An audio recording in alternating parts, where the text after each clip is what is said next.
अलैकुम वरहमतुल्लाहि तआला वबरकातुहू। नहमदुका या अल्लाह व नुसल्ली व नुसल्लिमु अलैका या रसूलल्लाह। अम्मा बाद फ़अऊज़ु बिल्लाहि मिनश शैतानिर रजीम। बिस्मिल्लाहिर रहमानिर रहीम। व नुनज़्ज़िलु मिनल क़ुरआनि मा हुवा शिफ़ाउन व रहमतुल लिल मुमिनीन। सदक़ल्लाहुल अलिय्युल अज़ीम।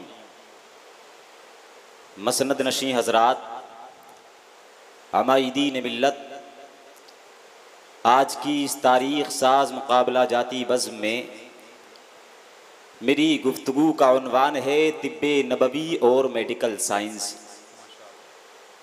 इस ताल्लुक़ से कुछ अर्ज़ करने से पहले ज़रूरी समझता हूँ कि आप और हम इंतहाई अक़ीदत व महब्बत के साथ मुबल्लिग़े क़ुरान सय्यदे इंसोजान रसूल मदनी व अरबी मुहम्मद मुस्तफ़ा सल्लल्लाहु ताला अलैहि वसल्लम की बारगाह में दुरूद पाक पढ़ें।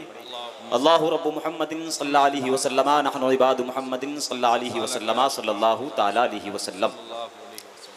हज़रात, तिब और मेडिकल साइंस का ताल्लुक़ बुनियादी तौर पर इंसान की हयातियाती तश्कील के साथ होता है।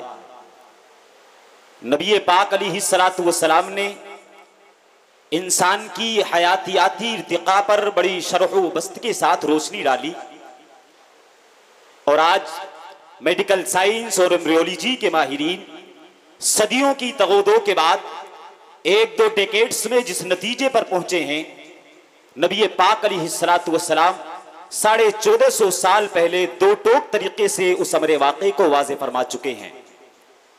हम देखते हैं कि आज मेडिकल साइंस के मुताबिक हर साल लाखों लोग उन चीज़ों को इस्तेमाल में लाने से मौत और हलाकत का शिकार हो जाते हैं जो चीज़ इंसान को बेखुद और मदहोश बना देती है।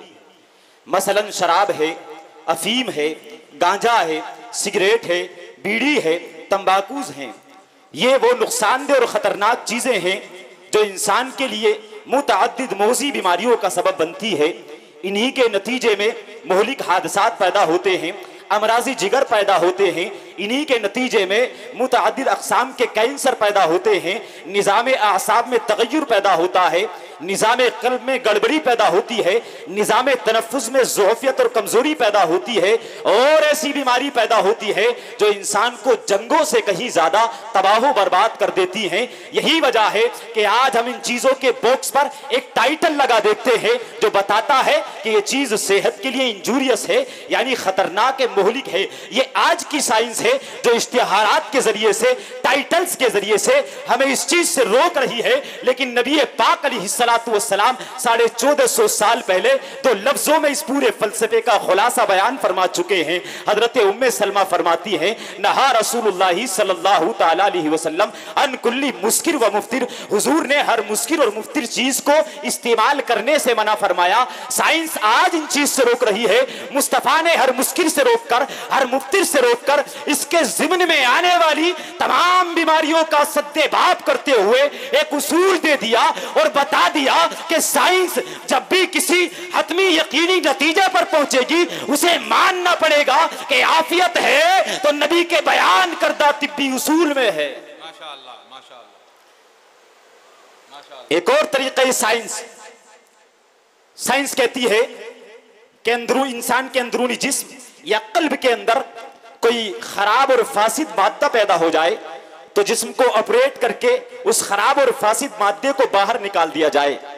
आज हम इस साइंस के तरीके इलाज को ओपन हार्ट सर्जरी या ऑपरेशन के नाम से मौसूम करते हैं, लेकिन हकीकत में ये कोई नया साइंस का तरीक़ा इलाज नहीं। इसकी हकीकत भी हुजूर पाक अलैहिस्सलातु वस्सलाम की ज़िंदगी से मालूम होती है।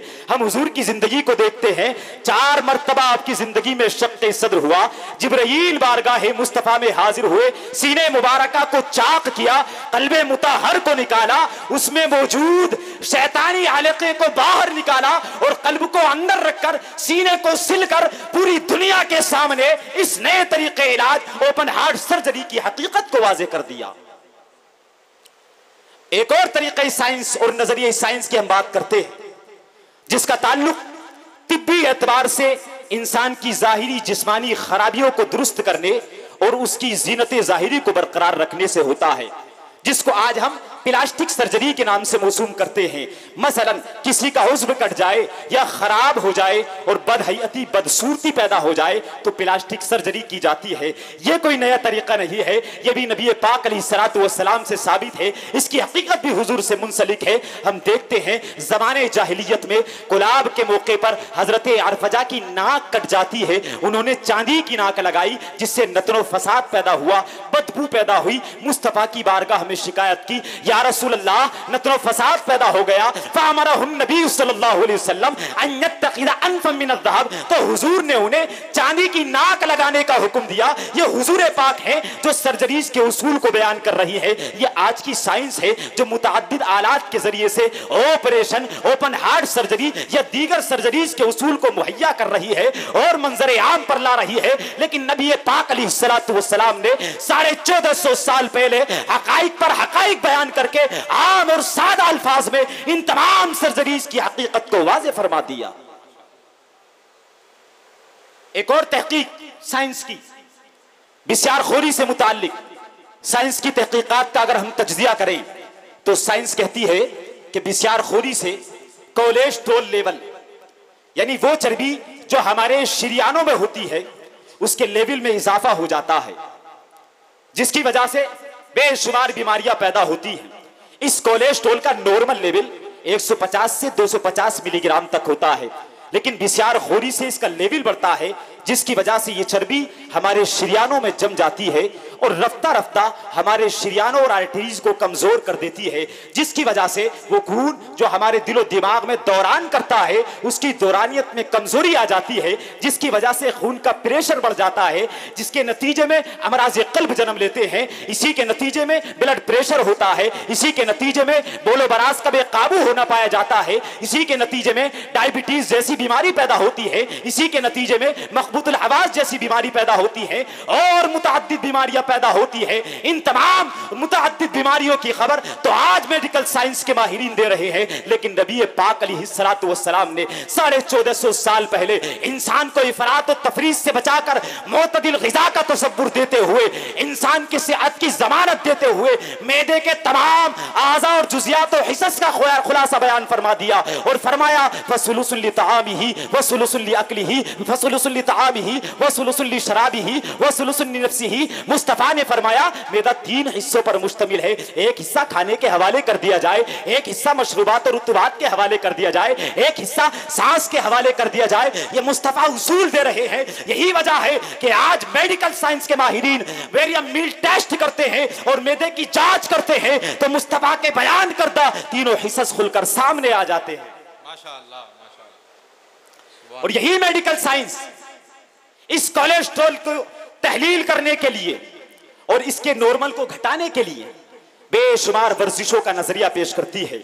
लेकिन प्यारे आका अलैहिस्सलातु वस्सलाम ने इस तहलील, इस कोलेस्ट्रॉल को जमने से पहले ही इसकी तहलील का और इसके भगाने का एक आम और फितरी तरीका नमाज की सूरत में अता फरमा दिया। हुजूर पाक अलैहिस्सलातु वस्सलाम ने फरमाया फ़इन्ना फ़िस्सलाति शिफा, नमाज में शिफा है और नमाज से बेहतर तहलील का कोई और क्या तरीका हो सकता है। और नमाज का तरीका कितने कमाल का कि जिन औकात में इंसान खाली पेट होता है और कोलेस्ट्रॉल लेवल कमजोर होता है, मुस्तफ़ा ने नमाजें भी कम रखी। हम जायजा लेते हैं उमूमी तौर पर इंसान फज्र के वक्त में, असर के वक्त में, मगरिब के वक्त में खाली पेट होता है, जिससे कोलेस्ट्रॉल लेवल कम होता है, तो मुस्तफ़ा ने कम नमाज रखी, वर्जिश की कम जरूरत थी। हम देखते हैं उमूमी तौर पर इंसान जोहर के वक्त में और इशा के वक्त में भरे पेट होता है, जिससे कोलेस्ट्रॉल लेवल बढ़ जाता है, तो मुस्तफ़ा ने ज्यादा नमाज रखी ताकि वर्जिश ज्यादा हो और वो कोलेस्ट्रॉल जो हद एतदाल से बढ़ गया था वो अपनी एतदाली कैफियत को इख्तियार कर ले। ये मुस्तफ़ा उसूल दे रहे हैं। आप देखें उस वक्त कौन से साइंस थी, उस वक्त कौन से इलाज मुआलजा थे, उस वक्त कौन से मेडिकल कॉलेजेस थे जो मुस्तफ़ा को इन तमाम तसव्वुरात से आगाह कर रहे थे। ऐसा नहीं है, बल्कि हुजूर इल्म मुस्तफ़ी के जरिए जहां इंसान के जाहिर की इस्लाह के लिए उसके हवाले जाहिरी पर नजर फरमा रहे थे, वहीं उनके बातिन की इस्लाह के लिए, उनके बातिनी अहवाल और अंदरूनी अहवाल की इस्लाह के लिए उनके बातिन पर नजर फरमा रहे थे और ऐसा उसूल नजर फरमाते थे और ऐसी दवाई और ऐसा इलाज तफवीज फरमाते कि एक ही इलाज से जाहिर भी संवरता नजर आता, बातिन भी सबर रहा था, रूह भी सबर रही थी, जिस्म भी सबर रहा था। माशाअल्लाह। वमा अलीना इल्लल बलाग। अस्सलामु अलैकुम।